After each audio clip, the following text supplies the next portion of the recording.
రాష్ట్ర ప్రభుత్వం అవలంబిస్తున్న విధానాలపై పీసీసీ అధ్యక్షుడు రేవంత్ రెడ్డి తీవ్ర స్థాయిలో నిప్పులు చెరిగారు. తెలంగాణ కోసం త్యాగాలు చేస్తున్న దళితులు, గిరిజనుల గొంతులను తొక్కే ప్రయత్నం చేస్తున్న ముఖ్యమంత్రి కేసీఆర్ ప్రభుత్వాన్ని పాతాళానికి తొక్కుతామని అన్నారు.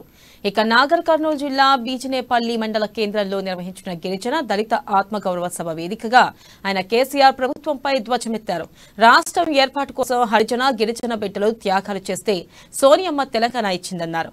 వచ్చిన ఈ తెలంగాణ రాష్ట్రానికి మొదటి ముఖ్యమంత్రిని దళితుడిని చేస్తారని చెప్పి ఓ దరిద్రుడు ముఖ్యమంత్రి అయ్యారని అన్నారు. ప్రభుత్వంలో పనిచేస్తున్న ఆర్ఎస్ ప్రవీణ్ కుమార్, ఆకునూరు మురళి వంటి అధికారులను ఇబ్బందులకు గురిచేశారని ఆరోపించారు. ఇక మీ కుట్రలు కుతంత్రాలను పసిగట్టి వారు పదవుల నుంచి తప్పుకుని పోరాటాలు సాగిస్తున్నారని చెప్పారు.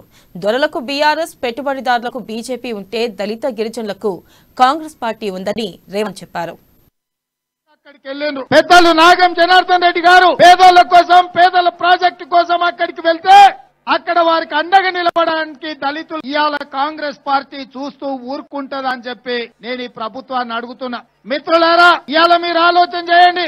2018 ఎన్నికల సందర్భంగా ఈ రాష్ట్ర ముఖ్యమంత్రి చంద్రశేఖరరావు గారు ఇక్కడనే సభ పెట్టి నాగర్ కర్నూలు నియోజకవర్గంలో 8,000 ఎకరాల కోసం మార్కండేయ సాగునీటి ప్రాజెక్టును కట్టి ఇక్కడనే కుర్చేసుకొని కూర్చొని కట్టి మీ పొలాలకు నీళ్లు ఇస్తా అన్నాడు. 2018లో మాటిచ్చి 2019లో శిలాఫలకం వేస్తే దాదాపుగా 4 ఏళ్లైనా తట్టె మట్టి తీయకపోతే నాగం జనార్దన్ రెడ్డి గారు ఆ ప్రాజెక్టును పరిశీలించి ఈ ప్రభుత్వం మీద ఒత్తిడి చేసి ఇక్కడి ప్రజలకు న్యాయం జరిగే విధంగా కొట్లాడాలని పోయింది. వారు మార్కండే ప్రాజెక్టు చూడడానికి వెళ్లినప్పుడు వారితో పాటు వాల్యానాయక్, రాములు, ఇతర మిత్రులు వారికి సహాయంగా అక్కడికి వెళ్లిండ్రు. పెద్దలు నాగం జనార్దన్ రెడ్డి గారు పేదల కోసం, పేదల ప్రాజెక్టు కోసం అక్కడికి